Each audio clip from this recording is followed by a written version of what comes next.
Votre attention s'il vous plaît. Cet élément est en lingala et en swahili. Contactez-nous pour savoir s'il est aussi disponible en la langue de votre préférence. Veuillez aussi noter qu'il est en audio uniquement. Dépourvu de ce fait d'imagerie. Christ Equality Foundation, organisme international d'évangélisation, et sa rubrique Pasteur et Thème, vous présente ce vidéo, en accord avec L'homme de Dieu, le prophète Medar Kiala, ministre de l'Évangile éternel. Suivez-le tous les jours sur christequality.com et sur évangile-éternel.com.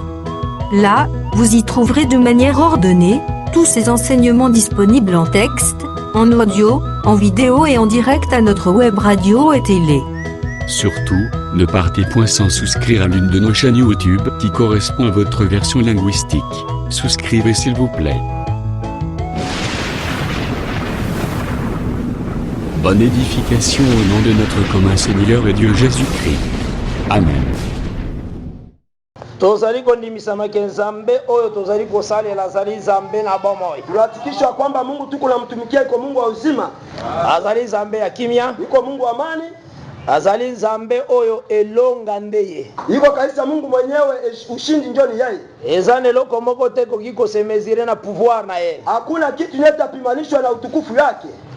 Bible le dit, si vous avez goûté que l'Éternel est bon. Kabisa kitabu nasema mkijua kwamba Bwana ni mwema. Ça c'est dans 1 Pierre 2. Iko kupetro la kwanza Il le dit, approchez-vous de lui. Asa msokele sasa yeye. Le Seigneur balia kaye kolia. Bwana banamkulaka ndio Pour kukula. sentir qu'il est bon.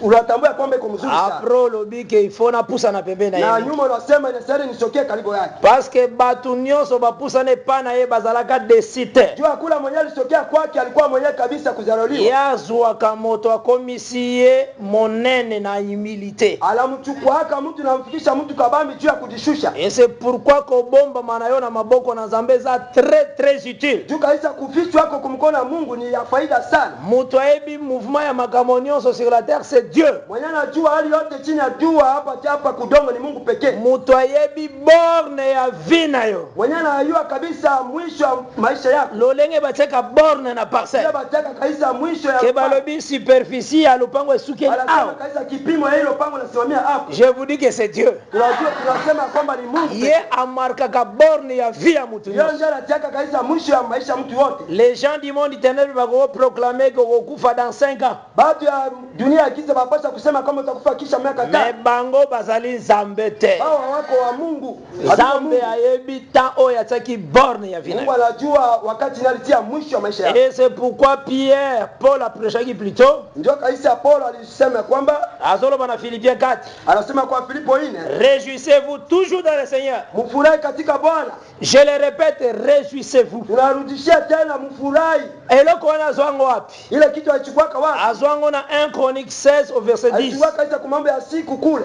Et le ceux qui cherchent l'Éternel. Asa wenyewe wote huko wamtafuta Bwana. Bazala toujours nesengo. Bakoti wenye furaha. Parce que tango zo lukanzambe. Wakati unamtafuta Mungu, solution ezali. Jibu la kwa. Tango zo lukanzambe. Wakati unamtafuta Mungu, okangola mina bomba Satan. Unaokolewa kaisa kutumwa ya Satan. Tango zo lukanzambe. Wakati unamtafuta Mungu, opambola mipeli susu. Unabarikiwa tena vile. Il faut koyeba ke Nasema kujua kwamba le Seigneur tanga pambolaka. Bwana wakati anabarikiaka, apambolaka poza na kimya. Anabarikiaka juu kwa amani. Apambolaka te poza la troublé. Abarikiake sema juu kwa mwenye kuangaika kama kusumbua. Mapamboli na bango ezana ba difficulté na ba troublé. Ndio kaisa mabaraka hapo ndio kuna matatizo. Mais balobi la bénédiction de l'Éternel. Sema baraka ya Mungu. Ezali ko s'en suivre non avec du chagrin. Ayo kaisa ifatani kaisa mabaya. Donc tango ye pa Nzambe. Wakati unakia ku Mungu. La grande bénédiction c'est d'abord le cœur de chair apaisé. Ile kabisa mabaraka kabambi ni roho ya mnofa na kufa. C'est ça la grande bénédiction. Hayo ndio ni mabaraka kubwa sana. Le fait qu'apaisé la conversion. Vile anakupatia kaisa ile kutubu. Nasima conversion. Na nyuma ya kutubu. Le Seigneur a le biboy. Bwana anasema kwa. Quelqu'un qui obéit à la parole. Mwenye atashimia kuneno. Je le bénirai. Je bénirai ses entrailles. Nitambariki ndambarika. Je le bénirai dans la maison. na nyumba yake vile na bénir dans les champs. nitambariki vile kushamba. Ozomona nyonso wana bénédiction wana ezokolanda par rapport à bénédiction ya obéissance. Yote kunafuatana mabaraka kufuatana na heshima. Parce que la désobéissance c'est la malédiction. Juu kabisa kukosa kutini laana. Soko zo sentir na kati na yo. Kama kuna fikiria ndani yako. Ozoya koyoka ilo banzambe. Unakia kusikia neno la Mungu. Mais bondumbe ezosilate. Mele ile usilati. Oyine ezosilate. Kuchukia kwa ndani. Ofinga ezosilate. Kwa ndani yako. C'est une malédiction. Iko laana vile vile. Il faut luka yangu elongwa. Sasa kabisa utafute Quand la parole. Quand les péchés sont dominés par celle-là. Parce que c'est par les péchés que les gens du monde du ténèbre travaillent. C'est par les péchés que les gens du monde du ténèbre vont créer leur sécheresse dans ta vie. C'est par le péché que vont créer leur maladie aussi. Quand tu regardes Jésus-Christ, la plupart des places oyo atambolaki mahali popote alipotembea tant azali ko guérir wakati kuna ponesha azalaki d'abord kobanda tes péchés te sont pardonnés. Aliacha kwanza tu kusema ya kwamba kwanza dhambi yako inasamehewa. Après le dit lève-toi et marche. Na anakusemea simama na utembee. Tes péchés te sont pardonnés. Na dhambi yako inasamehewa. Parce que le péché entraîne aussi beaucoup de choses. Tu kabisa ile kabisa dhambi inatawala na inajifunza. Il faut obanda ko haïr yango ko ina. Kwanza kuchukia hayo. C'est très important. Ni kitu ya faida. Parce que le Seigneur alonga kinde yango. Juu kabisa Bwana wetu alishinda. Et comme le Seigneur alonga yango, sasa Bwana alishinda hayo. Il faut na kati na yo sentir. Inasali ndani yako ufikirie na uangalie. Révolte vis-à-vis du péché. Sema kuhubiri mafikiri mwa surtout de l'impudicité. Mingi kupitia ya usherati. Parce que ça détruit sérieusement la vie des enfants de Dieu. Juu hayo ndio kunaharibisha kweli maisha watoto wa Mungu. Il faut oina yango vraiment makasi. Inastahili uchukie hayo nguvu sana. So wazo sentir ko se dégager te. Kama kuna fikiria kwamba huwezi kabisa kuachana naye. Trouve notre frère. Umkute ndugu mwingine. Oyo bokoki ko sambela ensemble. Huyu unapasha kuomba naye pamoja. Parce que la Bible est déclarée. Kitabu nasema kwamba vaut mieux deux que un. Inastahili wawili kuliko moja. Alors fil moko ekatanaka facilement. Ile kabisa uzi moja nakatanaka kwa haraka. Que fil ya 3 à 4. Mais ile mingi kabisa. Tango déjà toza ebele ensemble. Wakati tuko mahali moja. Pona kolela pona un problème. Juu ya kulia juu ya maneno mafulani. Yeba ke nzamba ko se manifester. Yeye asema Mungu atajitukuza. Il faut na kati na yo o vivre la marche de la parole. Inastahili ndani yako kabisa uishi yako kabisa kutembea neno. Ne néglige pas les manifestations de l'esprit na vie na yo. Usishangae kabisa kuonekana maroho ndani ya maisha yako. La parole de Dieu eyaka avec ses signes dans ta vie. Ile neno la Mungu na kiaka na alama yake kwa maisha yako. Première signe azoya na yango. Alama yake ya kwanza neno la kiaka nayo. C'est l'arrivée de l'amour de la parole. Na kiaka kwanza kufika kwanza juu ya upendo ya neno. Parce que Romains 5 elobi. Kwa Roma 5 nasema Dieu répand dans nos cœurs. Mungu kabisa anaweka ndani ya roho yetu par le Saint-Esprit son amour. Donc quand quelqu'un a recevoir le Saint-Esprit, a ressentir na katene d'abord l'amour divin. Abandi ko pardonner. Abandi ko supporter. Azasu na bakanda te vis-à-vis na batu. Parce que l'amour pardonne. Pardonne tout alors. Supporte tout. Esquisse. Donc parce que quand le Saint-Esprit arrive, il faut ce signe d'amour et ça. Que toi tu as l'amour. On na conflit comme les gens du monde. Non frère. Il faut ici qu'à l'amour et ça. Les pardons à la manifestation. Et si qu'à l'amour et ça. Mutu atala ka intérêt na yete. Et si qu'amour et ça. L'homme peut supporter quelques injustices. C'est ça le signe du Saint-Esprit d'abord. Mais en cela, le Seigneur a fongolaka aussi ses dons spirituels. Tant oyé dans le Seigneur, tu ne peux pas négliger cela.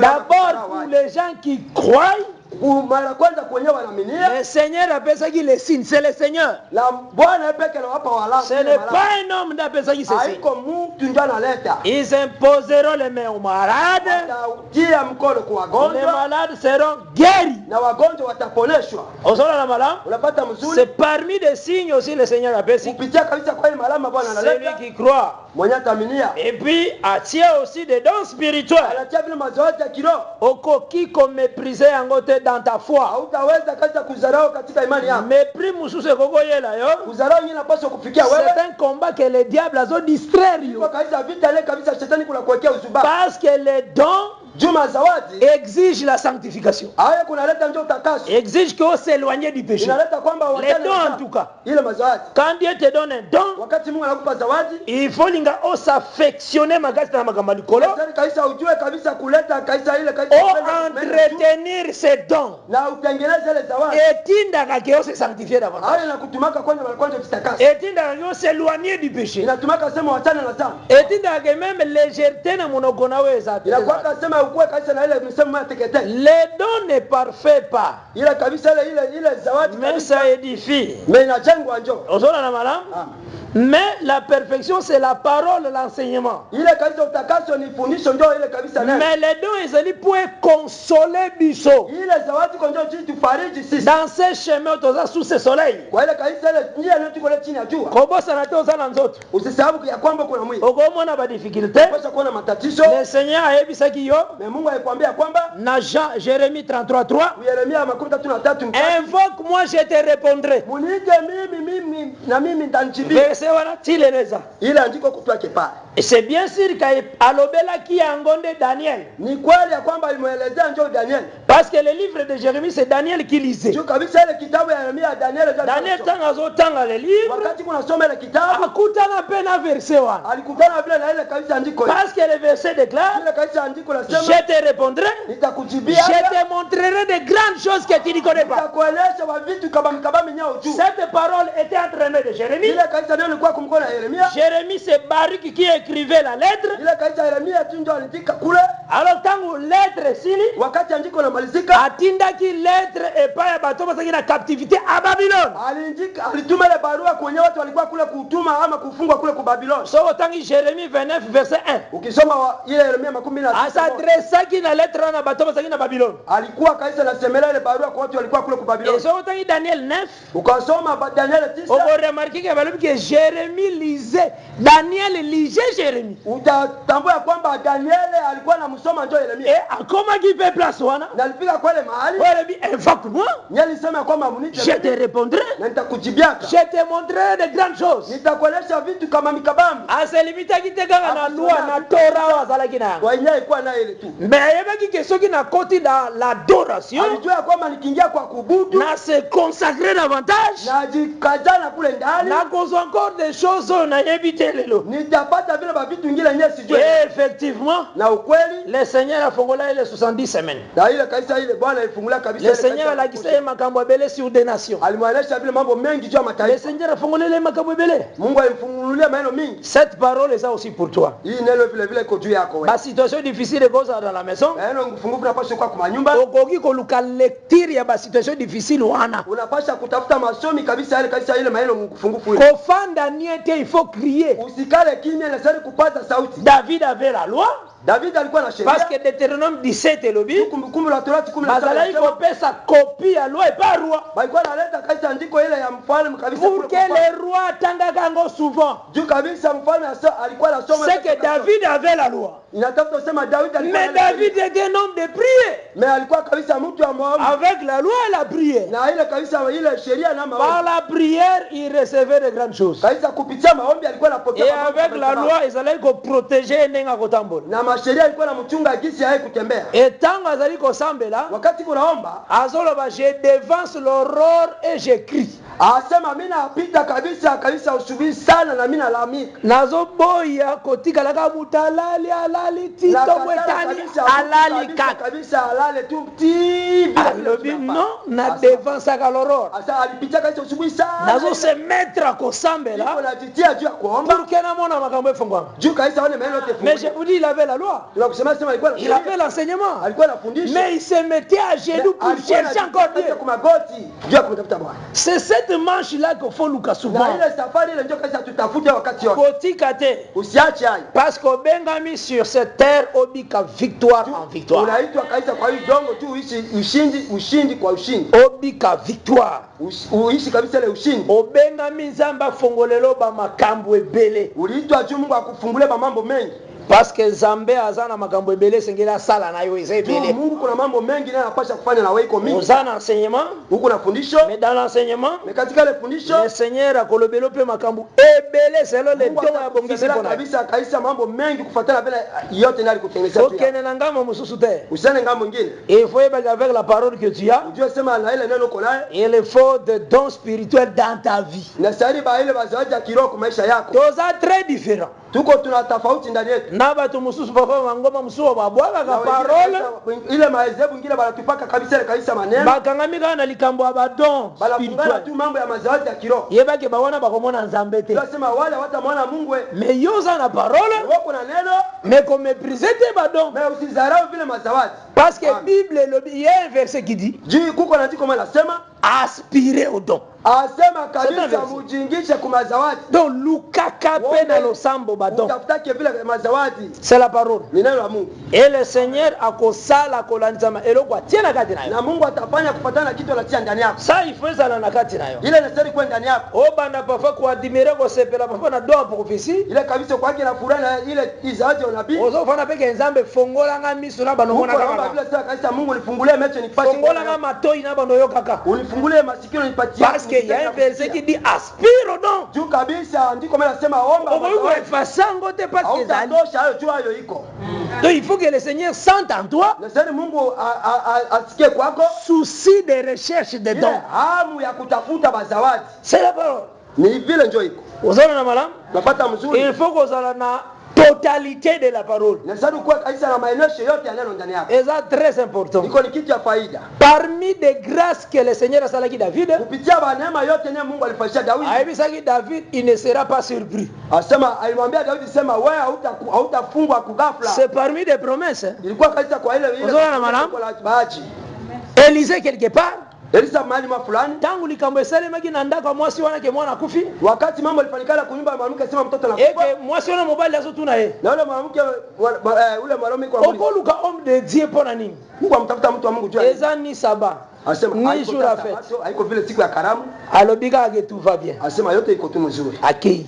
anaenda tango Elisa monie wakati Elisa anamuona esalaki Élisée pas si le fait kamonaki neti aza surpris na événement ile kabisa Elisa juu vile kabisa alikuwa surpris na ile maneno ilimkuta asepelaki ata mukete akufurahi hata kidogo.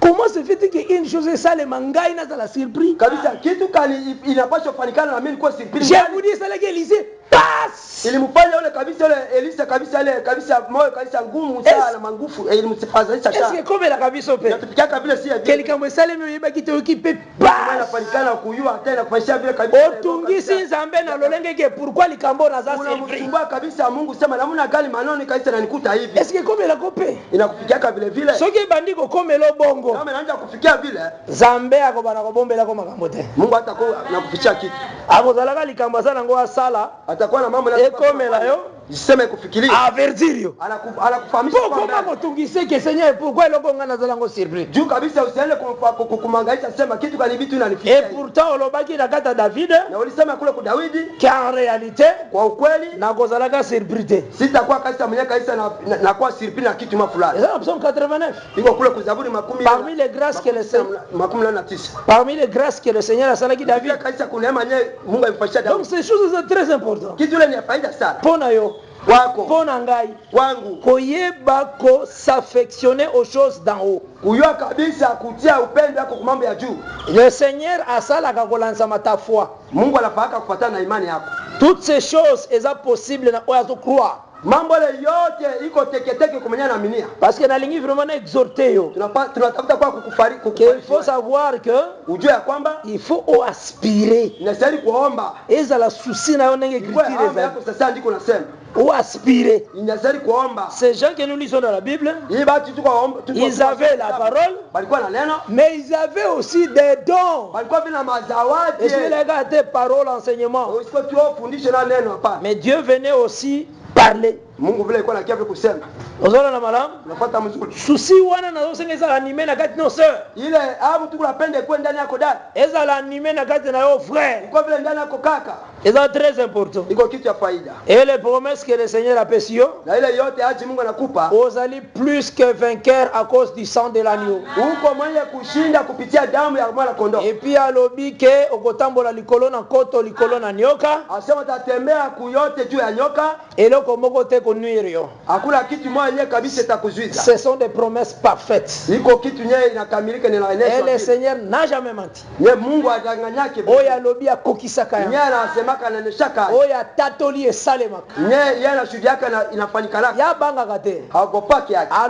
Alobaki quelque part na Isaïe. Alisema mali mwa kuesa. Je n'ai pas parlé en secret. Asema sikisema kwa si. Donc cela veut dire. Natafuta usema. A proclama ka événement na eboyoki. Anasema kama mambo yake na mnasikia. Atabo bundise kokokisa. Hata mnapiganisha hayo itanyesha. C'est ce qu'a dit Isaïe. Ndio mwambia Isa. Je n'ai pas parlé en secret. Asa sikisema kwa si.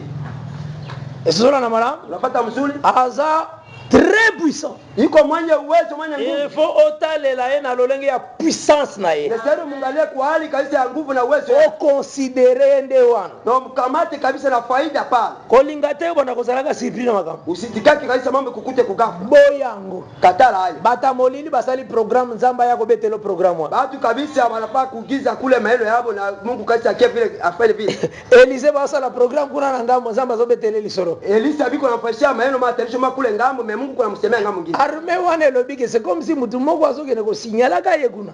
Ba ile kabisa Jesse sema saa zingine kwa mtu manje kwenda kumeleza. Vous se rendre compte. Ça c'est un don. Iko zawadi. Mais il avait aussi l'enseignement. Alikuwa vile anafundisha. Amen. Mais les dons s'exercer. Mais ile zawadi ndio ilikuwa wakati ya kazi. Est-ce que na mala? Amen. Elema wana ma sœur faut considérer au makasi. Ile kitu dada na sasa ukamata ya faida sana. Eko résoudre makambo ebele. Itajibu mambo mingi sana. Ebele. Mingi sana. Ozona na mala? Amen. Même bofungwa mi makasi ya mosala. Hata kaisa kufunguliwa kaisa ya nguvu. Ego ya même na nzela na yo sœur frère. Kaisa kukuya kunjia yako dada ka. Par tes prières. Kupitia maombi yako. Zambe ko sala minene ko se négliger te. Mungu anapaswa kufanya kabambi usijizaraulishe. Ko se négliger te. Usijione wa bure. Tango zuka souci zo matelo pona basali. Wakati kuna hamu meko na kupanda juu ya watu. Kama bondela. Piga goti uombe. So iko kota ba jeune multiplier kota. Ingia kaisa mafungo ya wakati yote. Lingana lingina simba quelque chose et pas na Zambé. Sema kama unatafuta kukuza kitu fulani kwa Mungu. Le Seigneur akoya kolobela yo. Mungu atakia kukusemea. Faut se mépriser te. Usijidharaulisha ama Il y a une richesse qui est en toi. Uko na ile kaisa upate umekufa. Il faut luka yango efonga mama kasi. Na sasa utafuta ufungulie nguvu sana. Faut se distraire te. Usikuwe kati ya usuba. Ozwa déjà temps mingi ya kosolola na batu. Ushaka kupata wakati mingi ya kusimulaka na watu. Ça suffit. Isha kwa kuelea pale. Ozwa temps mingi ya kotala television mingi. Ushaka kupata wakati mingi ya kuangalia matelevision. Ozwa temps mingi ya kotala soki ba film quand même temps. Papa soki tolobi komba film moko ebi yango ebandeli tisu. Sizwa pe timing ya kosolola kana Nzambe. Pataka wakati kabla kusimulaka na Mungu. Film nyonso ya série oyebi yango nyonso. Yote aulalaki tena hii nere mpaka usubuhi. Mais linga boyi ba série de Dieu. Tafuta tablo yake vile kaisa vile siri ya Mungu. Amen. Tango côté esprit wana. Wakati unaingia kwa ile roho. Olobike na lingina s'armer vraiment na makamasa. Kaisa nijitie kaisa la ile Jesse kaisa kumena. Olobi trop c'est trop. Wasam inesha kupita. Il faut na mona makambo dans mes prières. Yole kabisa maneno kwa maombi yangu. Lokola Nzamba fongola kama makambo. Mungu anafungula kwa maneno. Na lingite za la masolo. Sipendi kwa kitu cha kunisemea. Na linginga na bika ke Nzamba fongola kama makambo. Na mimi niishi sawa Mungu anafungula.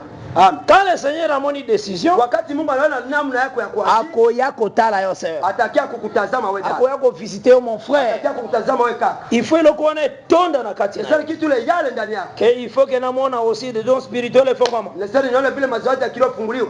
Totelemi pona kotanga litangi na biso. Kusoma maandiko yetu. Il faut avoir cette confiance, frère, nazo exhorté. Mesero kuwa na ile kabisa confiance ni kutukuna kufariji. C'est très important. Ni kitu ya faida sana. Tozui Deutéronome 11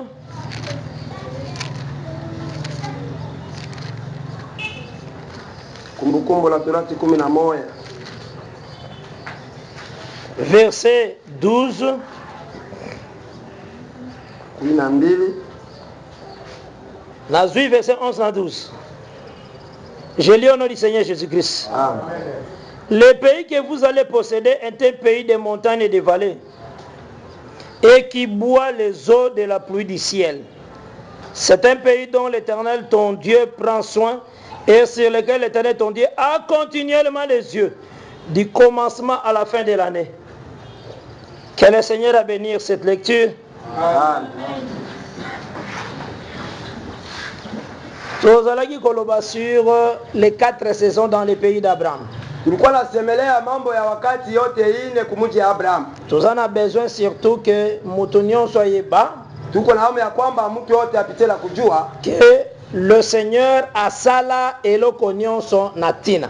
Mungu alifanya kitu yote na maana ama na sababu. Tangu tozo tangaka Proverbe 16:4. Wakati tunasoma Mezali 16:4, tozo kene ko remarquer que le Seigneur asala ki eloko nyonso na tina. Tunatambua kwamba Bwana alifanya kitu yote na maana yake. Tolobelaki encore. Ulisemelea tena mara nyingine. Nakata parcours na biso. Upitia kabisa safari yetu vile. Il y a des choses naturelles. Huko na kitu ya kuonekana hivi. Il faut koyeba que le naturel tiami pambate. Unaya kitu ya kuonekana kutiliwa kabisa bure. Par exemple nengi yo zaboza homme naturel. Sasa kitu nyeo sasa uko pale viko kitu nyeo kabisa naombikwa kabisa na Mungu. Mais un homme spirituel. Na kitu vile ya kiroho iko. L'homme spirituel poya. Ile kabisa mtu wa kiroho juu akuye. Akobota mananzela ya mwasite. Hata azaliwa kupitia mwanamke. Akobota mananzela ya mai na molimu. Atazaliwa kupitia maji na roho. Wana homme spirituel. Pale ndio mtu wa kiroho. Mais naturel. Mais hii mtu kaisa aza oyo ayena bosangani ya mwasi na mobali baboti. Iko mtu mwenyewe anazalikana kupitia mke na mume. Lolenge moko tozomona le ciel naturel. Sasa tunaona kabisa wingu ya kuonekana hivi. Il y a aussi le ciel spirituel. Iko vile wingu ya kiroho. Lolenge moko tozomona porte naturelle. Sasa tunaona mulango ya kuonekana hivi. O tozo sala dans la nature. Nyati kunafanyika kabisa katika ulimwengu. Mais soko tali na Jean chapitre 10. Kusoma kabisa ile Yohani 10. Le Seigneur dit je suis la porte des brebis. Mungu anasema niko mulango ya kondoo. Waneza porte moko spirituel. Ile kabisa iko mulango moja ya kiroho. Tozomona soleil naturel. Tunaona jua ya kuonekana hivi. Le Seigneur a sali que soleil sala kaka moko. Mais Mungu anafanya kwamba jua iko tu moja. Et tant tozo na spirituel. Wakati tunakia kwa kiroho, il y a toujours le soleil spirituel. Tunaona vile na jua ya kiroho. Tozo psaume 84. Kisoma vile ile Zaburi 14:4, verset 12. Shairi ya kiroho 12. Car l'Éternel est un soleil. Jua kwamba Bwana ni jua. Bwana za soleil spirituel. Ile ni jua kabisa ya kiroho. Tokoiko mona aussi. Tunapaswa kuona tena vile un lion naturel. Ile kabisa simba kabisa kuonekana. Tozomona ina zamba. Tunamwona kupori. Na bakri na ine ngapesa. Na malalamiko na sauti ya kibla na leta. Mais il y a un lion spirituel. Iko vile kabisa wa kiroho vile. Je suis le lion de la tribu de Juda. Niko simba la kabila ya tawile ya Yuda. Nelobeli pe le nengi tozotambola. Na maseme bali kuali tu kunatembelea. Il y a les pluies naturelles. Iko vile kabisa na mvua ya kuonekana. Il y a aussi un peuple naturel. Na kuko vile taifa ya kuonekana. Un peuple naturel que le Seigneur a appelé comme peuple de Dieu. Ile kabisa taifa ya kuonekana nye kabisa Mungu alitasema taifa ya Mungu. Ezalaki un peuple ici d'Abraham. Ilikuwa kabisa taifa la Abraham. Oya uti na kata Isaac et Jacob. Mwenye anatoka katika Isaac na Yakobo. Les trois pères que le Seigneur a considéré na alliance na ye na testament na ya grâce. Kabisa wale wa baba watatu nye kabisa Mungu anabakata faida kabisa kupitia kabisa ile ukumbusha kia neema. Et Israël azalaki un peuple naturel, un peuple naturel. Israël ilikuwa taifa moja kuonekana hivi. Yango tozali kotalisa boye. Ndio tulisema ya kwamba tous les prophètes, manabii wote bayebaki ke balijua kwamba Zambe alakaki Abraham un pays naturel. Kaisa Mungu alimulaka Abraham muji ya kuonekana hivi. Alakaki Abraham un pays spirituel tanute. Akumulaka ile kabisa ile muji ya kiroho hapana. Alakaki d'abord Cana comme ça. Ilikuwa Cana na sasa tu kisanga. Alors ensengelaki lité union ce côté. na saini mahubiri yote itahubiriwa au milieu des peuples naturels, ndani kabisa taifa kuonekana ezala lié na terre naturelle. ifungane kabisa na ile mji ya kuonekana. Yango la prédication ya tous les prophètes, ndio unaona ile mahubiri ya wanabii wote ezalaki koyebisa bango ilikuwa na wasemea tu boto sa parole, muheshimie neno po botikala na pays, juu mubakie na ile mji. omoni litaya ba tous les prophètes, unaona mahubiri ya wale ezalaki bato sa po batikala na pays naturel, kabisa baheshimie juu babakie na ile mji ya kuonekana. bazoyebisa roi Wanamwambia mfalme kopi oyo zwi ile andiko ndio napata eza enfin que obéir liko juu kwamba ushimie le Seigneur ubwana royauté na yeza na kimya juu kabisa ufalme tukue katika amani. Pourquoi? Kwa nini? Tangu nyoso benemi bakolenga koya kuatake, wakati wote wajua watakia kabisa kupikanisha. Quand toi le roi tu es avec la loi entre tes mains, wakati wewe mfalme kuna sheria kwa mkono wako, osobéir à la parole, na kuheshimia neno, okoyeba ko sécuriser ba frontière ya pays d'Abraham, utayua kabisa kutia kabisa amani kwa ile kabisa mipaka yako ya mji. Okozala comme effroi, comme somme pour toutes les nations. Utakuwa kabisa mtu ya kushangaa kabisa kwa mataifa yote. Et c'était des promesses ya obéissance à barua. Ilikuwa kabisa ile ahadi nyeli kia jua wafalme ya protection à terre. Ile kabisa kuchunga kabisa protection à peuple. Ile kabisa kuchunga taifa. Et ensuite, na nyuma ceux qui ont gardé obéissance, na ukichunga kabisa ile heshima, oko trouver tombeau. Ile kabisa utakuta kabisa ile kabisa basi watazika. Donc kunda ezako senga obéissance. Ozo sika bakotia na cimetière. Ilikuwa lomba kabisa heshima. Ezako senga obéissance. Ilikuwa na lomba heshima. Et soki nzamba modirio, kama Mungu anakulaani, akoloba ti manquera même le sépulcre. Asema utakosa ile kabisa ile kaburi. Alors celui qui trouvait le sépulcre, ule mwenye kabisa anakuta kwa ile ezalaki par rapport à l'obéissance, ilikuwa kabisa kupitia na ile kabisa ile salaire na il trouvera le sépulcre. Kabisa ile malipo yake atakuta ndio kabisa kaburi. Parfois kozala enterré, sasa atazikwa et pembeni par rapport ya David. Inje kabisa kupitia kabisa yule David. Mais quand Jésus aye, wakati Yesu anakuya, aye na prédication ya pays spirituel, anakuya na mahubiri ya mji ya kiroho. Abandi koloba, anaanza kusema, si tu crois à ma parole, kama ukiamini kwa neno langu, tu ne mourras pas. Hawezi kuona kifa. Bala moko ba chifu barabi que nous comprenons que tiendemo. Pale ndio Wayuda walikuwa sema tunatambua kwamba huko na. En tout cas enseignement na mabele za kibongo te. Kabisa ile mafundisho ya udongo kukua. Ezalaki soki ba croire na un prophète qui est venu kozala garder na territoire. Kwa kama bakakuana kabisa kuna bibi anakuya atachungwa njoo kwa ile mugii. Soki bo garder parole, mkichunga neno, boko kende captivité te. Mutaenda kuwa ile utumwa. Bako kunda bino na pays ya batata na bino. Batalizika mji ya baba yenu. Ce n'était pas que soki o croire na parole na prophète kabisa kwa ile neno nabii. Alors ndoko kufa te. Njoo utakufaka. Tangu Jésus atei ndengo wana. Wakati Yesu anahubiri vile, ndeba ABC njoo anamwelezea. Maintenant nous comprenons que tiende. Kabisa tunatambua c'est maintenant que nous avons compris. Njoo sasa ndio tunatambua sasa. Que vraiment tiende mo. Ya kwamba sema uko pepo wewe. Parce que aucun des prophètes n'a prêché comme ça. Hakuna nabii mmoja alihubiri sasa uko unahubiri vile. Toi tu prétends qui être? Ozoka Susana. Est-ce que tu es plus que notre père Abraham? Voilà, Abraham est mort. Les prophètes ici sont morts. Ozomon. Prédication na bango nyonso ezalaki non royaume de Dieu. Prédication à Noé ezalaki royaume de Dieu te. Prédication à Noé ezalaki arche. C'est pourquoi Pierre quand il a regardé a se posé question. Est-ce que batu barataki arche ba aucun enfer? Alors non. Le Seigneur tant akufaki. Akufi dans la chair. Spirituellement pour rapidité batoua. Parce que la prédication de Noé était lâche. Toutes les prédications de ces prophètes c'était des choses naturelles. Mais seulement la prédication de Jésus est éternelle. C'est pourquoi quand tous les prophètes prêchaient des choses naturelles, wakati wanabii walikuwa wanahubiri kitu ya kuonekana ya dunia, les livres de vie n'étaient pas là-bas au ciel. ile kabisa kitabu ya uzima haikuwa kule mbinguni. Toutes les nations étaient comme des livres. Kabisa mataifa yote walikuwa sasa Omoni ba Philistin, c'est tout un livre. Unaona wa Filistia liko kitabu mzima. Omoni ba Moabite, c'est tout un livre. Unaona watu wa Moab ni kitabu mzima. Omoni ba Moabite, c'est tout un livre. Unaona watu wa Moab biko kitabu mzima. Israël aussi, c'est un livre. Israël mzima ni kitabu tu. Mais Israël comme azwaki la parole, sasa hivi Israël ilipokea neno, azalaki comme livre de vie. Ya alikuwa sawa na ile kitabu ya uzima. Différent des autres livres. Ilikuwa kaisa na tofauti na vitabu vingine. Et c'est pourquoi na ndio unaona on remarquer utatambua ya kwamba tunasoma écriture. Tunasoma andiko. Parce que c'est très important. Iko ni kitu ya faida. Aujourd'hui nous sommes dans le livre de l'agneau. Leo tuko kwa kitabu ya mwana kondoo. Mais d'abord ezalaki d'abord ilikuwa kwanza livre appelé Israël.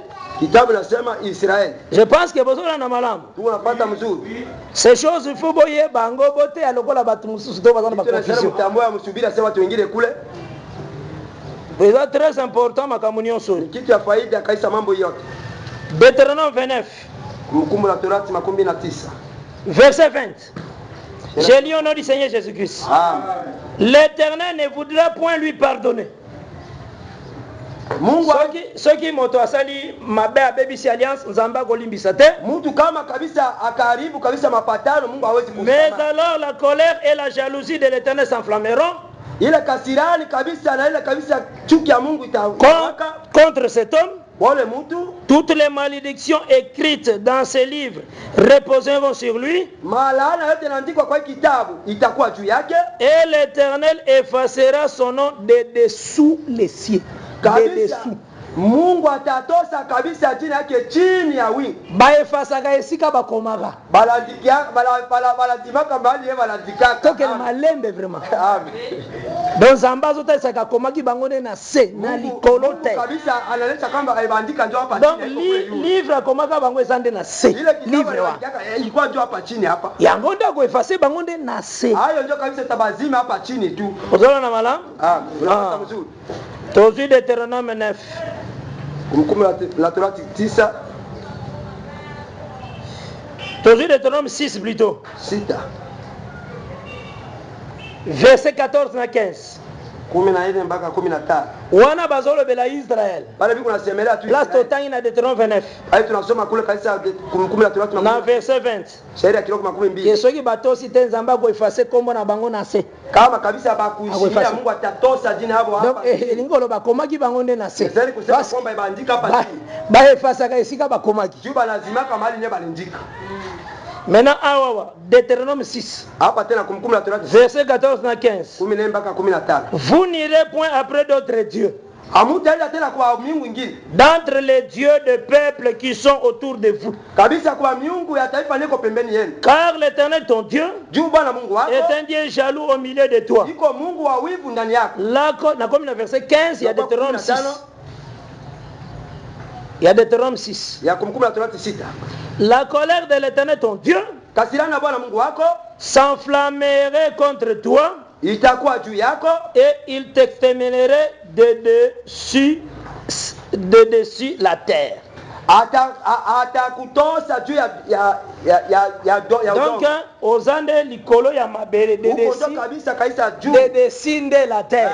Ya udongo hapa juu. Ozona na mala wana ndako yako ko effacer donc akomaki yonde likolo mabele wana andika njo pa yule ile udongo ndako yako effacer likolo mabele atakia tu kukutosa juu na bulongo. Alors l'Éternel a dit Moïse, Mungu anamsemea Musa oya sumuki mwenye anapa zambi nde na kuefase kombo na ye na livre na ngai ndio nitatosa jina yake katika kitabu langu. Malobaki deja kufase kombo wana na livre eza na se. Alisema atatosa ile jina ku kitabu nyeko. Oya na madame parce que nous autres savons que c'est un peuple naturel. Jutu kwa kone sema iko taifa moja ya kuonekana hivi. Le Seigneur l'a écrit sur le livre naturel. Mungu aliandika ku kitabu ya kuonekana hivi. Livre na bango ezalaki le fait d'exister na pays d'Abraham. Ile kitabu hapo ilikuwa juu ya kuishi kabisa muda kabisa kumuji Abraham. Alors c'est pourquoi obéissance na bango. Juu unaona kwa heshima yao. Ezalaki kotinda kezamba pesa bango pluie naturelle. Naturelle. Ya kwamba Mungu abanyeshe mvula ya kuonekana hivi. Soki batosi bakashimia zamba ko pesa bango pluie ya première saison. Mungu atawapatia mvua ya kwanza naturelle. Kuonekana hivi. Nyama mwangika kwa kitu. Betang bango bango na ngolo c'est l'obéissance. Wakati balona ni heshima. Uko tutusa ki ne pluie ki kabisa ndio lana vile mvula inashuka. Tozoka na bien? Unapatana bien. Akopesa bango très bien pluie ya dernière saison. Atawapatia vile ile mvua kabisa ya mwisho naturelle ya kuonekana vile vile. Mais ces choses qui sont naturelles, mais kitu neko ya kuonekana hivi, elles ont quoi expliquer des choses spirituelles. Iko na tafsiri kitu ya kiroho. Yango moni ndio unaona. Tuningai kitoyeba d'abord. Tulipenda kwa kujua kwamba importance ya pluie. Faida ya mvua. Musani nesalaka sur la terre. Kitu kinafaka juu ya udongo. Ndeto lobelaki na Job 37. Ndio tulisema kule kuyoba 37. À partir du verset 10. Ushahidi ya kiloko 10. Ti na verset 13. Mpaka 13. Nous lisons au nom du Seigneur Jésus-Christ. Amen. Parce que ces choses n'ingaka mutaye bango ndenga yembaka Yesu azali yawa. Tunapeleka mtu ayua vile modèle tunaimbaka mwimbo vile pape kuna limba pale. Ah. Donc on raisonne te moye bango. Kile sema uyue njoo hayo. Magama zambe zaka koye bango ezaka ko bloquer. Maana ya Mungu iko njoo uyue haiko sema kubana hayo hivi itakuwa. Ezane na sona tu nionga lobia wa rond-point du Canon zomona ngone ofandi. Rond-point unaona malama iko kule. Ozomona rond-point du Canon no ofandi. Pano vile pale pale. Azongela ngo mingi. Ozomona ndenge kote ya Vodacom ezali ozomona ngo. Unaona vile iko. Ozomona descente wana. Unaona pale kushuka pale. Mais hotelema wana te blokango. Mais au kusimamaka pale tu bloquer hayo. Ulikota na mtu ndenge zana. Jingie kukichwa yako. Amen. Ozomona poste ndenge zana. Unaona poste. Ozo remarquer ngo uko ayua. Kala ozona poste kati na yote. Uko na poste. Est-ce que na hotel wana poste pour bloquer poste kala hivi tu bloquer hayo. Amen. Mene komi na kati no koma. Mais ilipika ndala kuna mla kati. Ole kakawana mingi. Unapitaka pale wakati yote. Donc omona ngo trop. Ushaka kuona wakati yote. C'est seulement avec la parole. Ni vile vile kuneno. Muta sokata lecture mingi te. Mtu kaita pataki wakati yote. Muta yoka parole mingi te. Mungu bila mtu bila sikia vile neno mingi. Menazo lingaye ba parole mingi. Niko napenda sasa ayue ndio neno mingi. Ça n'a pas de sens. Haina faida. Il faut tanga mingi. Sasa usome mingi. Oyo kaka mingi. Sikie mingi eko za en abondance na kati. Itakuwa kwako kwa mingi vile vile. Rola na malamu. Tafata mzuri. Job 37. Yobo 37. Verset 10 à 13. Sheria kiloko 10. Par son souffle Dieu produit la glace. Nale kaisa kupumzi yake na zaka kaisa neema. Il réduit l'espace où se répandaient les eaux. Anafupisha kaisa mahali nye maji ilikuwa. Il charge de vapeur les nuages. Analeta ile baope yote na wingu. Il les disperse intincelant. Ndenge sambaza bakake beta kazo panza mai. Ile barati inasambalikana. Tango yoka kabisa. Wakati unasikia kabila nalalamika les clairs zo bouger. Ile kabisa malalamiko yenyewe. Bible zo azo disperser de mai azo panza kama sambaza hayo vile. C'est très important. Ni kitu ya faida. Il verset 12. Leurs évolutions varient selon ses desseins.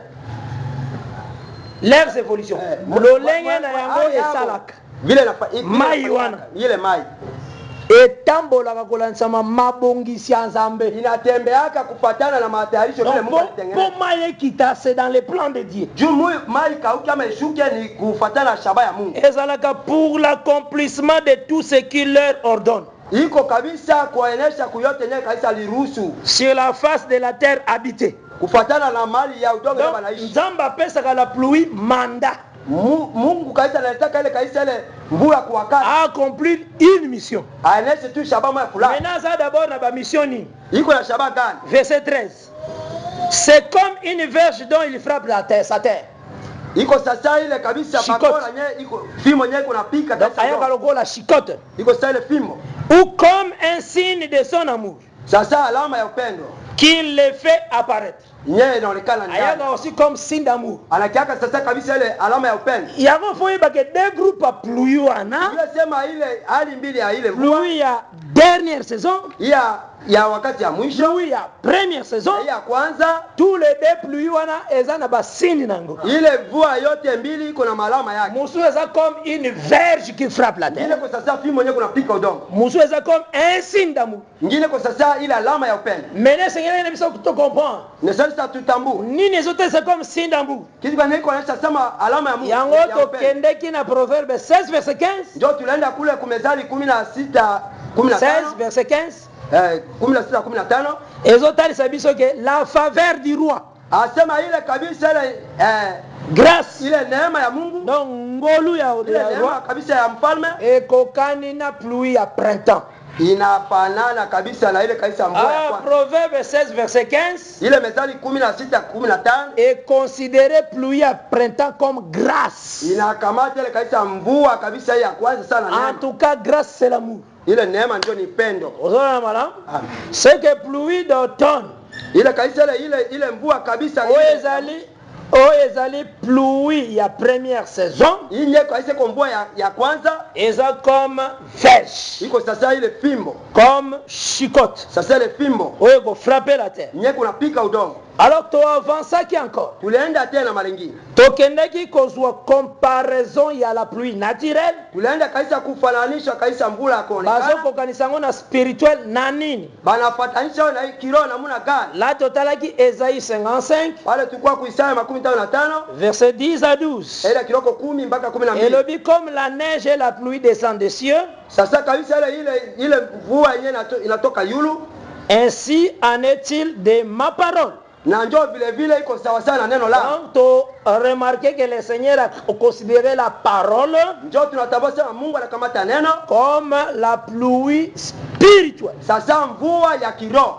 C'est que dans la parole, nataka kusema kuneno il y a la chicotte, iko na fimbo, il y a aussi l'amour. Iko vile na upendo. Parce que la parole ne va comparer à la pluie. Juu kabisa neno njoo banafananisha na mvua. Maintenant tokei quand le peuple d'Israël bazaki à l'Égypte. Wakati sa wataifa Israeli walikuwa kule ku Misri. To se posa ki question. Tuliuliza est-ce que Moïse akenda ko libérer Israël na makasi na yeye? Aisa Musa alienda kuokoa Israeli kaisa na nguvu yake? Non bien aimé. Hapana ndugu. C'était par la parole. Ilikuwa kupitia neno. Alors est-ce que ezalaki Nzambe akenda ko beta bana Israël? Mungu alienda ndio kupiga watoto wa Israeli? Non frère. Hapana kaka. Akenda ko gracier bango. Alienda ndio kuwafanyia neema. Parce que Deutéronome chapitre 9. Kumbukumbu la Torati 9. Et sika tozalaki la fois passée. Hali tukua siku iliyopita. Ezoyebisa biso boye. Inatuelezea kwamba si Israël kama Israeli abimaki alitoka, c'est toujours par la grâce. Ilikuwa kupitia neema. Pas tokotanga ngo simo. Tutasoma nyuma. C'est toujours par la grâce na Deutéronome 9. Ilikuwa tu kupitia neema. Et si akokota aussi kama vile kwa kuingia vile vile c'est toujours par grâce. Iko vile tu kwa neema tu. Alors avec ça na kwa ile tozwaki témoignage. Tulikamata ile ushuhuda. Notre témoignage est Exode 2. Ile ushuhuda tu ni Kutoka 2. À partir du verset 23 tina verset 25. Shairi kiloko 13 mpaka 15. Kuna le Seigneur ule Bwana amona ki pasi ya bana Israël. Aliona mateso ya wana Israeli. Mais à se souvenir de na alliance. Alifikiria na kukumbuka njoo mapatano. Oya salaki na Abraham. Yale alifanya na Abraham. Na Isaac. Na Isaac. Na Jacob. Na Jacob. Nde mena atali bana Israël pour libérer bango. Njoo aliwatazama watoto Israeli juu ya kokia kwa Donc eli kolobaga Israël abima à cause de l'alliance d'Abraham, d'Isaac et de Jacob. Kabisa Israeli ilitoka kule kutuma kupitia juu ya Abraham, Isaac na Jacob. To se poser question. Tunajiuliza est-ce que alliance wana ya Abraham, Isaac, Jacob? Ile mapatano ya Abraham, Isaac, Jacob. 1 Chronique 16. Mambo ya siku kabisa ya moya. Obandi à partir à verset 14. Unaanza kushairi kiloko 14. Ezobenga yango le testament que le Seigneur a fait avec Abraham. Anasema iko ile testament Mungu alifanya pamoja na Abraham.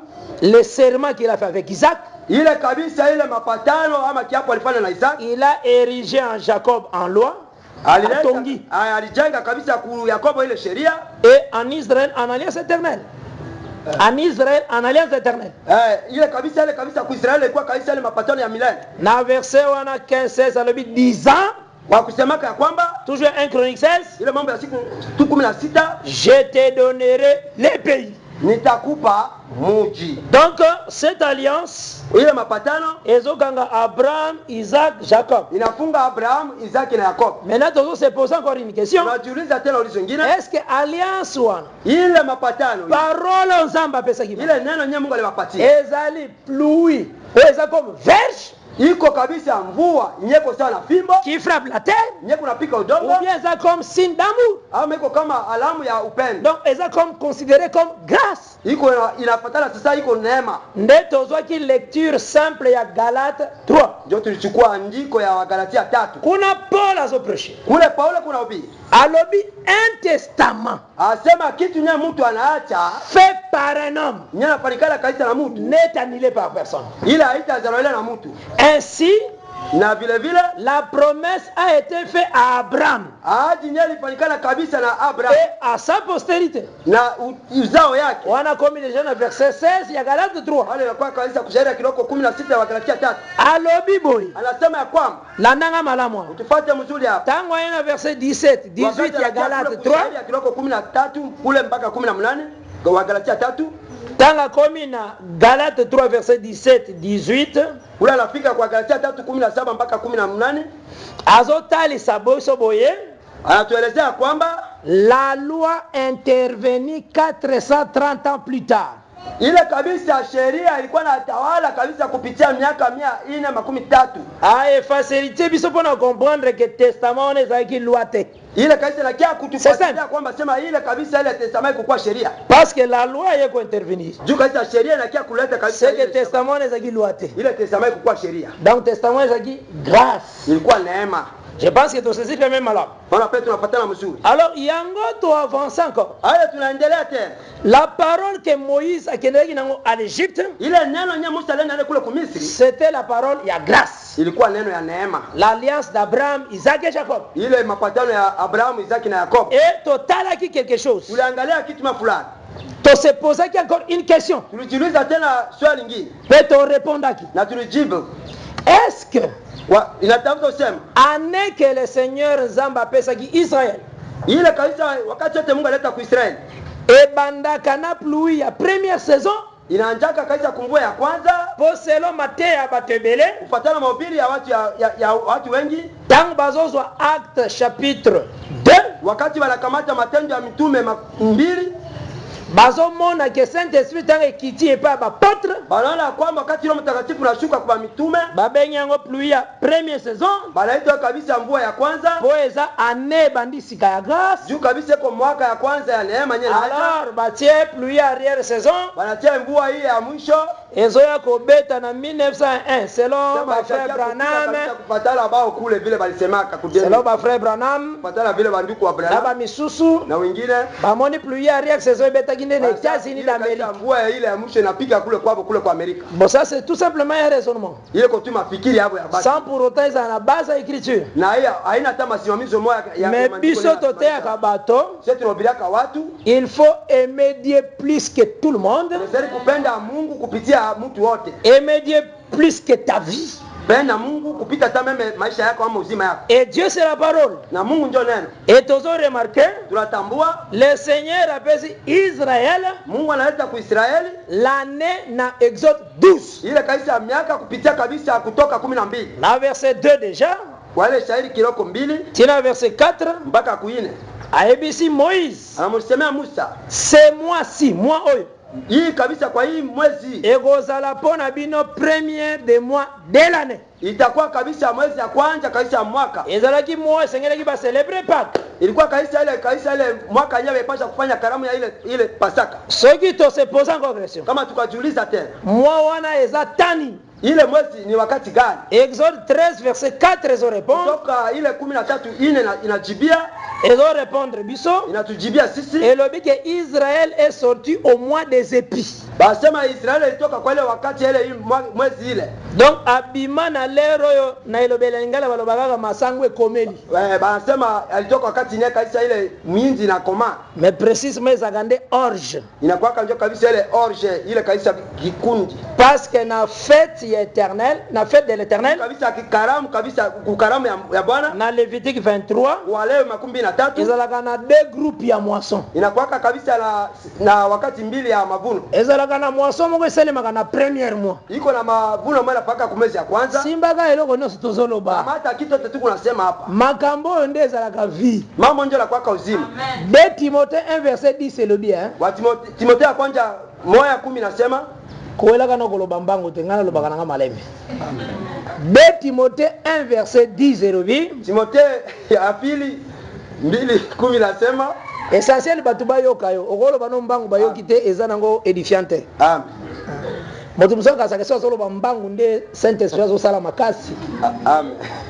Hein? Tant azo bouger makasi, il sent vraiment que c'est le Saint Esprit qui agit. Amen. Donc ici vite dit qu'on a respect écriture. Amen. 2 Timothée 1 verset 10 et le bi Timothée ya pili 1:10 nasema et le bi que Dieu a mis l'immortalité dans l'évangile. Asa Mungu alitia sema ya kwamba immortalité donc éternité.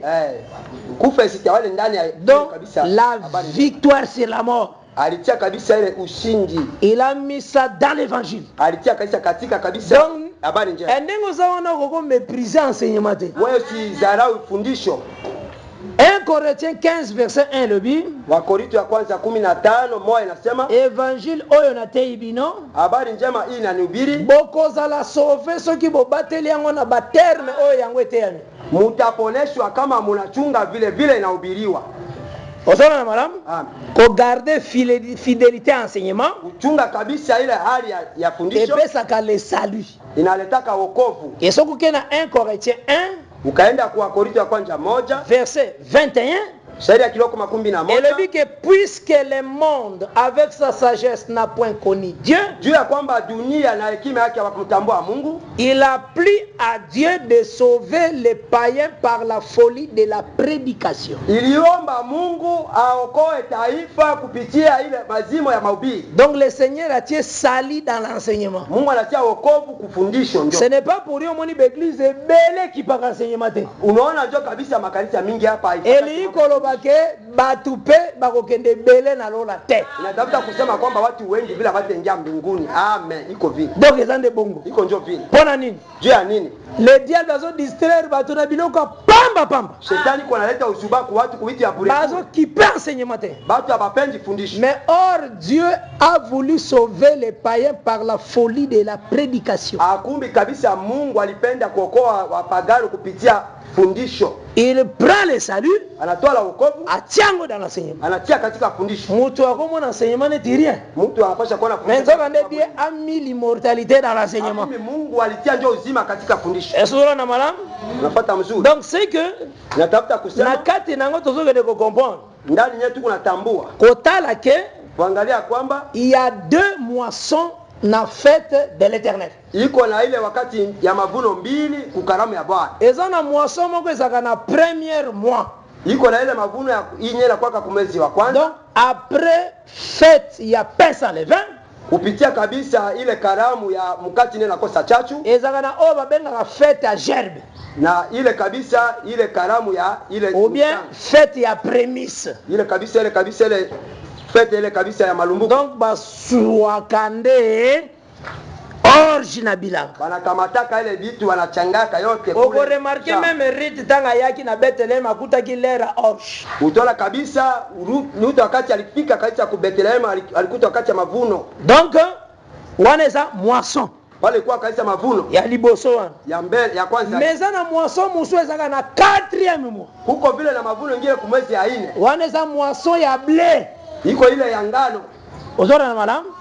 Alors Jésus tanga lingo loba pona ko kende na biso. Yesu wakati alitafuta kusema juu ya kwenda yetu, alobela parabole ya ivre na blé. Alileta kabisa ile fumbo ya ngano na magugu. Na Matthieu 13. Kule kwa Mathayo alobela ivre na orge te. Akusema ile magugu na ile kaisa. Elingo talisake enlèvement ezana été. Inatafuta kusema kwamba ile kunyakulia iko wakati ya jua. Parce que na lera etende babuka kablé. Juu wakati ya ile jua njoo banavunaka. Est-ce que vous avez na malam? Mais moisson wana liboso etalisaka nini? Ile mavuno ya kwanza inaonyesha kitu gani? Moisson ya liboso etalisaka ndenge Nzambe abuki Jésus.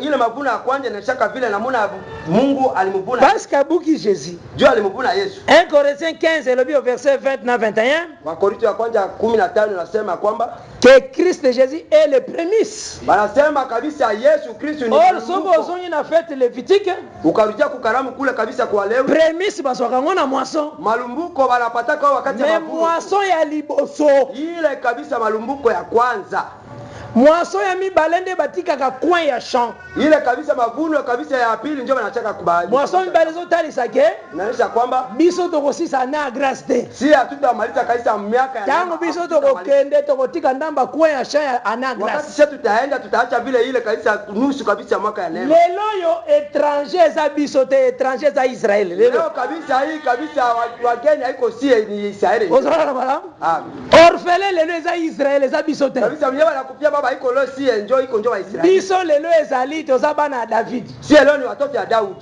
David azako beta gitara solo bage ile kanisa ndio ilikuwa anasema kwamba nakokufa te siwezi kufa l'Éternel akotika te que mon âme etikala na corruption kabisa Mungu hata atasema nafsi yangu kabisa ipate kabisa kukufa Pierre aprêchango na acte 2 Petro alihubiri kabisa kule kwa matendo alobi mes frères asa wa ndugu David azalako lobake yako kufa te Daudi alisema kwamba yeye atakufa mais le tombeau de David est na ville mais kabisa ile kabisa ile nini yake kabisa kwa kaburi yake kwa kumuji fotanga ka Bible mingi zalaka tanga ka Bible mingi fotanga ka mingi donc c'est que na kati nango wana pale ndani yake azotalisa boye que anaonyesha kwamba comme il était prophète sasa alikuwa nabii ozona madame unapata comme il était prophète sasa alikuwa nabii il parlait de la résurrection de Christ alikuwa anasemelea juu ya ufufuko ya Yesu Kristo donc Christ est ressuscité sema Kristo atafufuka et koloba biso tokozala so orphelin te si tutakuwa tena wayatima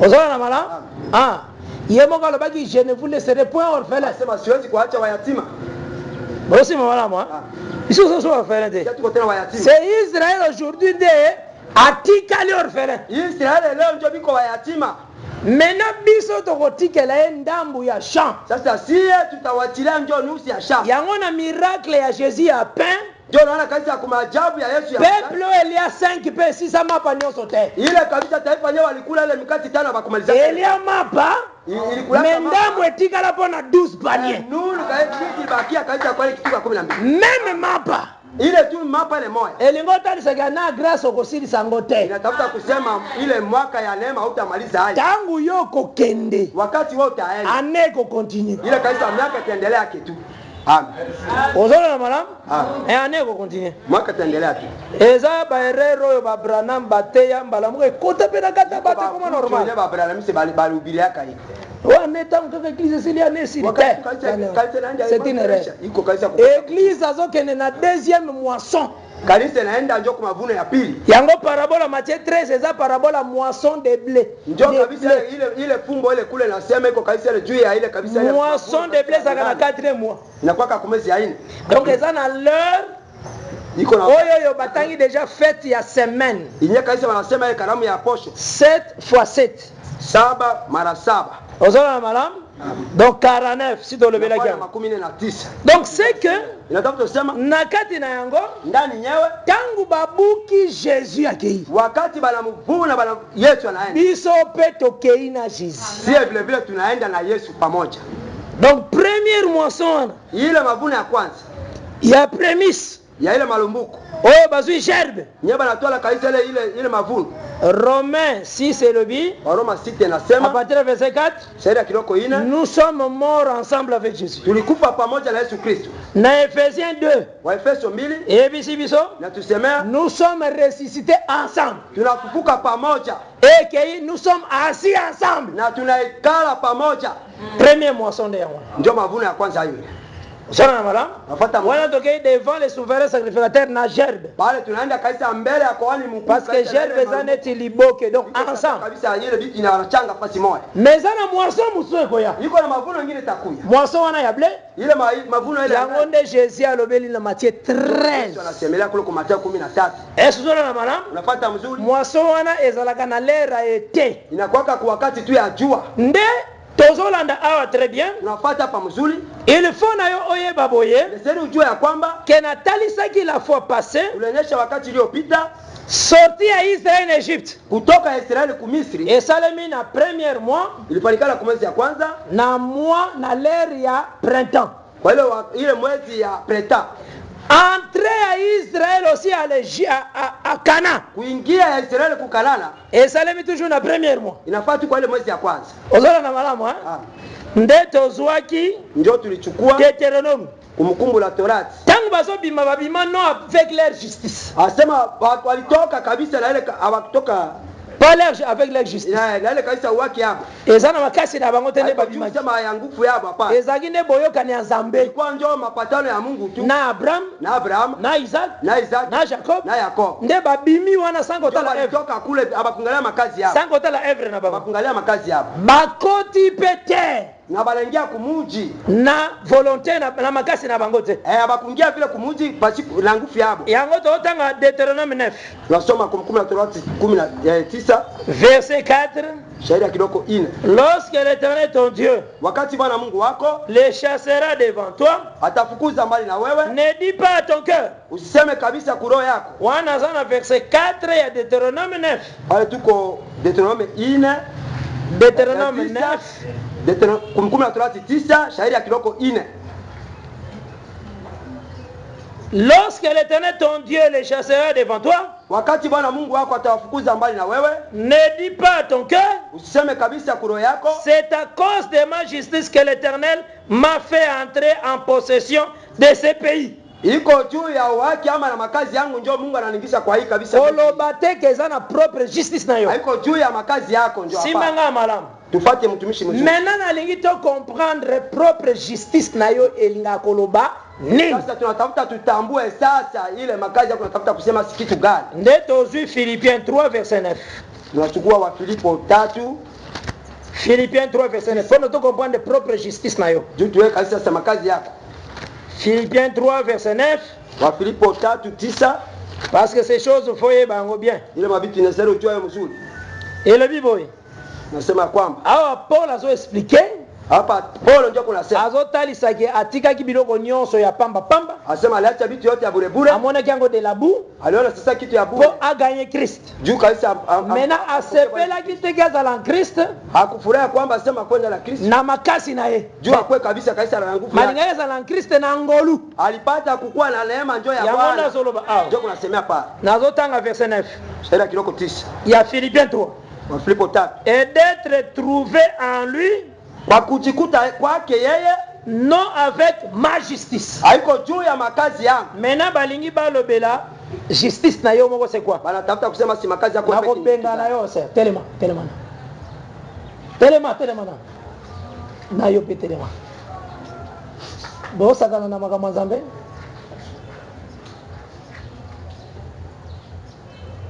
Soki bozoki lisusu ba légèreté na bino na kobenga na bino. Vos fans.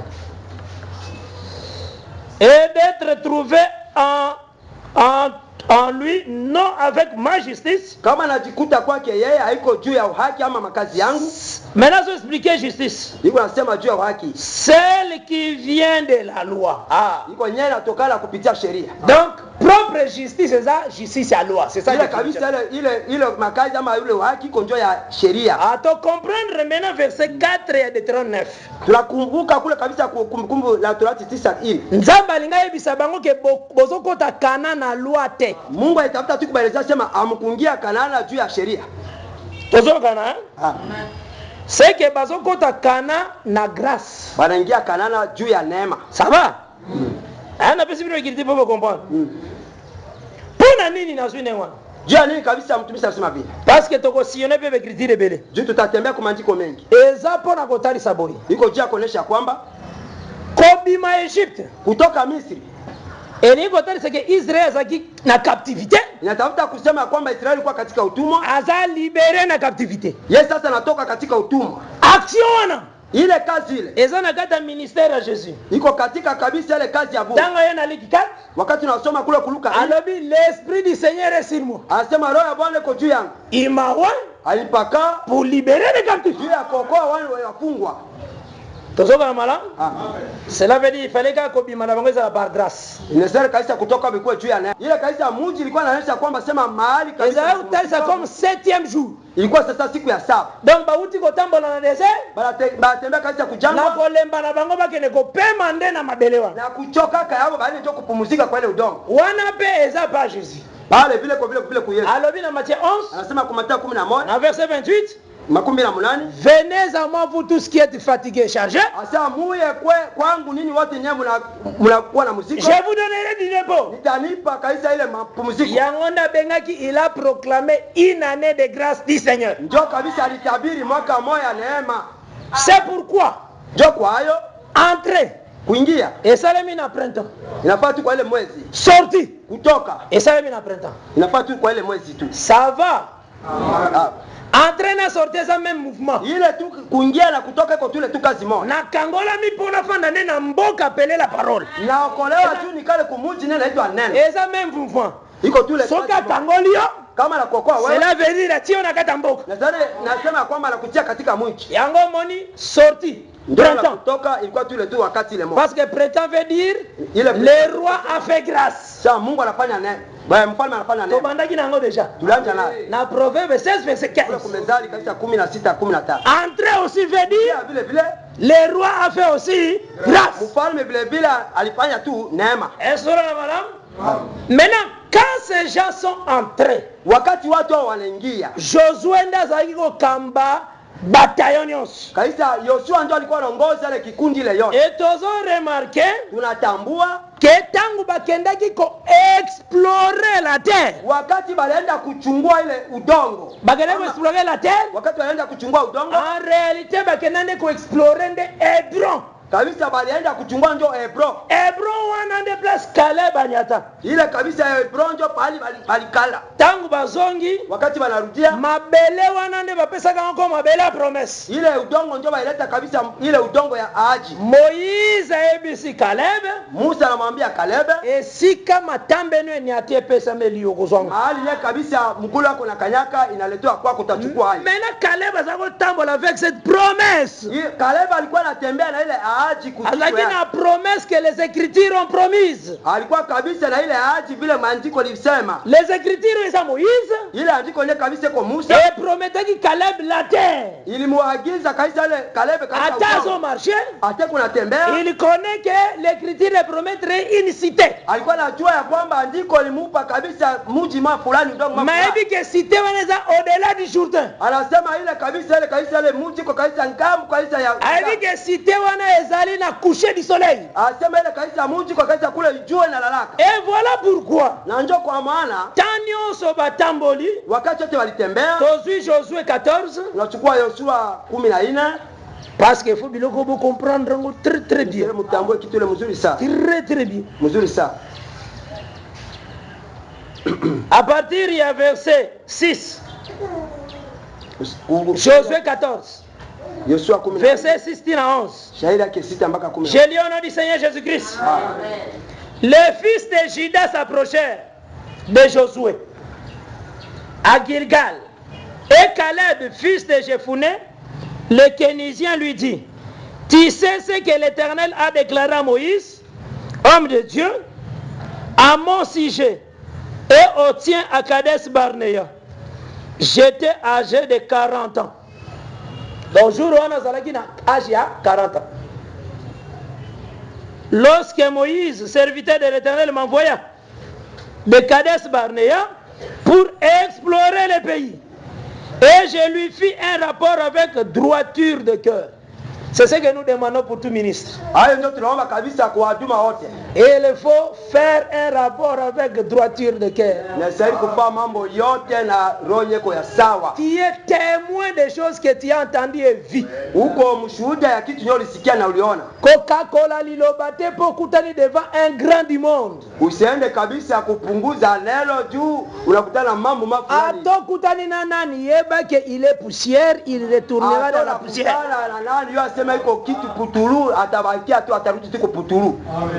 Madame, mona mutu ne waza poussière. Il va retourner dans la poussière. Et il a besoin d'être sauvé. Et c'est pourquoi le Seigneur a annoncé la bonne parole. L'évangile du salut. Il y a cela qui rapport avec droiture de cœur. Mes frères qui étaient montés avec moi découragèrent le peuple. Mais moi j'ai suivi pleinement la voix de l'Éternel mon Dieu. Et ce jour-là, Moïse jura en disant, le pays que ton pied a foulé sera ton héritage à perpétuité pour toi et pour tes enfants. Parce que tu as pleinement suivi la voix de l'Éternel mon Dieu. A rappelé nos paroles la promesse. Alors maintenant voici. L'Éternel m'a fait vivre. Comme il l'a dit. Il y a 45 ans. Que l'Éternel parlait ainsi à Moïse. Lorsque Israël marchait dans le désert. Et maintenant voici, je suis âgé aujourd'hui de 85 ans.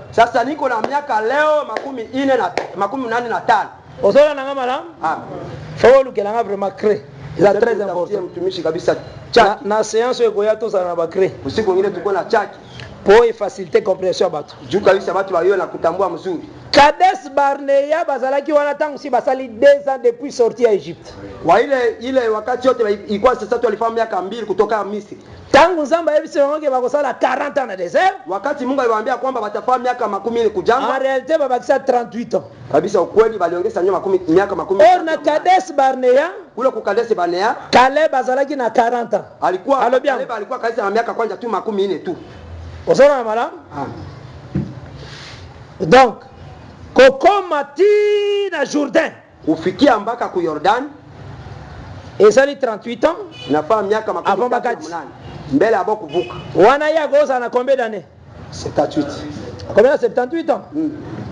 Mena kobanda bakati saki. Wanja pe walivuka. Wana deja bakati saki ane ya sikaibandi. Pale sasa wakati walivuka ndio miaka ya sasa inaanza. Kobanda bakati saki. Wanja pe walivuka.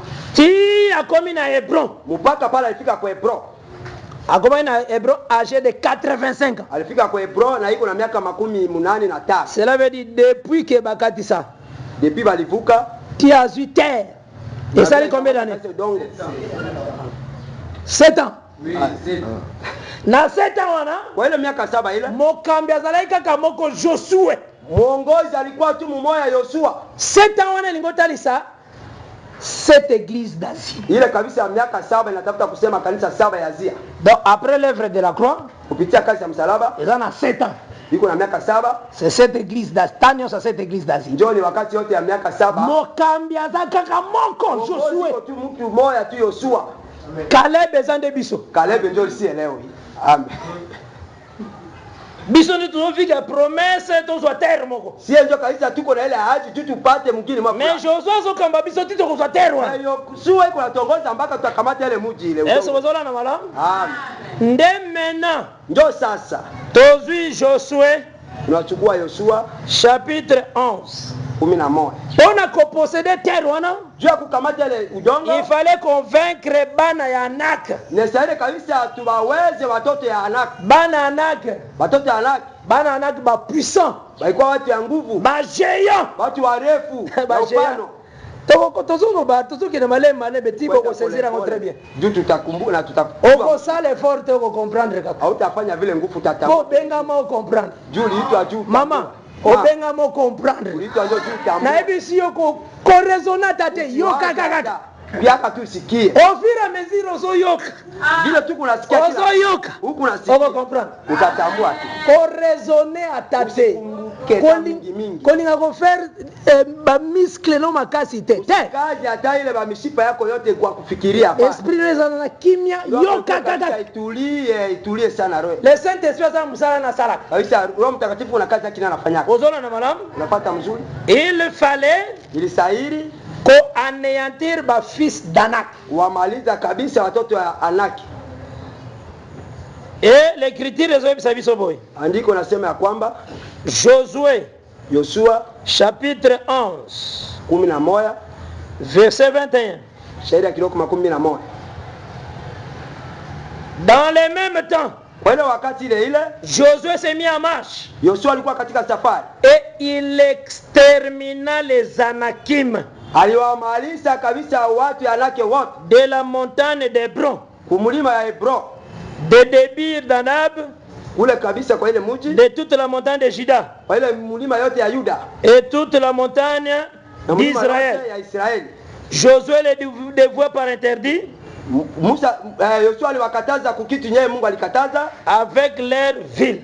Na mji abo yote. Abalobi Josué les extermina. Asema Yoshua aliwamaliza bote. Qui les fils d'Anak? Wanani watoto ya Anak. Mais totala musala Caleb asalaki. Angalia kazi Caleb alifanya. Toutes ces choses dans zolinga etikala iko maneti nzembo. Penda ibakie sasa mwimbo. Amen. Verset 13. Shairi kiloko 13. Bana Anak bazalaki misatu. Batoto ya Anak balikuwa watoto 3 tu. On donna à Caleb, na bana verset 13, il y a Josué 15. On donna à Caleb le fils de Jephuné. Baleta ku Caleb mtoto ya Jephuné. Une part au milieu des fils de Juda. Sehemu moja kabisa kwa watoto ya Yuda. Comme l'Éternel avait ordonné à Josué. Sasa vile Mungu aliruhusu kabisa kwa Yoshua. On lui donna Kirjat Arba. Balimpatia le Jacques Arba. Qui est Hébron. Nyeko Hebron. Arba était le père d'Anak. Alikuwa baba yake Anak. Caleb en chassa les 3 fils d'Anak.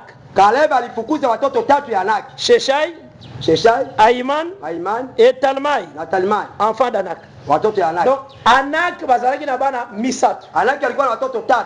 Maintenant Josué 11. Yoshua 11 verset 21. 11. Balobi Josué les extermina. Asema Yoshua alibamaliza bana Anak. Watoto ya Anak. Na Josué bazalaki souté. Yoshua abakuishi tena alibamaliza. Mais awa Caleb encore. Hapa tena kwa wakati ya Caleb. Akutani na bana Anak. Anakutana watoto ya Anak. Caleb les chassa. Caleb alibafukuza njo. Amen. Il fallait que le Seigneur a exterminé le diable à la croix. Il a exterminé le diable et tous ses démons. Na royaume n'est pas à la croix. Mais à notre tour, comme Caleb, nous devons les chasser. Ayant la confiance que Josué les a exterminés. L'ennemi n'a point d'autorité devant le nom de Jésus. Parce que Josué a exterminé les enfants d'Anak. Et ils étaient 3 fils d'Anak. Arrêtez 3 fils d'Anak. Oh, vous allez comme géant.